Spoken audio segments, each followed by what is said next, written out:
অতঃপর তা দিয়ে আমি বিভিন্ন প্রকারের উদ্ভিদ উৎপন্ন করি। ৫৪ তোমরা নিজেরা খাও এবং তোমাদের গবাদি পশু চড়াও। অবশ্যই এতে বিবেকসম্পন্ন লোকদের জন্য নিদর্শন রয়েছে।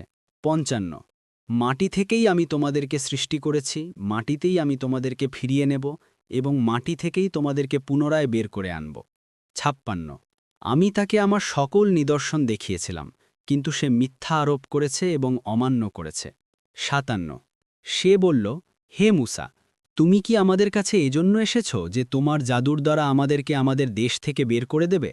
৫৮ তাহলে আমরা অবশ্যই তোমার নিকট অনুরূপ জাদু নিয়ে আসব। সুতরাং একটা মধ্যবর্তী স্থানে আমাদের ও তোমার মিলিত হওয়ার জন্য একটি সময় নির্ধারণ করো, যা আমরাও লঙ্ঘন করব না, তুমিও করবে না। ৫৯ মুসা বলল, তোমাদের নির্ধারিত সময় হল উৎসবের দিন, আর সেদিন পূর্বাহ্নেই যেন লোকজনকে সমবেত করা হয়।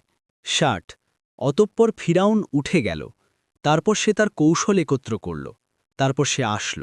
৬১ মুসা তাদেরকে বলল, তোমাদের দুর্ভাগ্য, তোমরা আল্লাহর প্রতি মিথ্যা আরোপ করো না, করলে তিনি আযাব দ্বারা তোমাদেরকে সমূলে ধ্বংস করে দেবেন, আর যে ব্যক্তি মিথ্যা আরোপ করে সেই ব্যর্থ হয়। ৬২ তখন তারা নিজদের মধ্যে তাদের কর্ম সম্বন্ধে বাগবিতণ্ডা করল এবং তারা গোপনে পরামর্শ করল।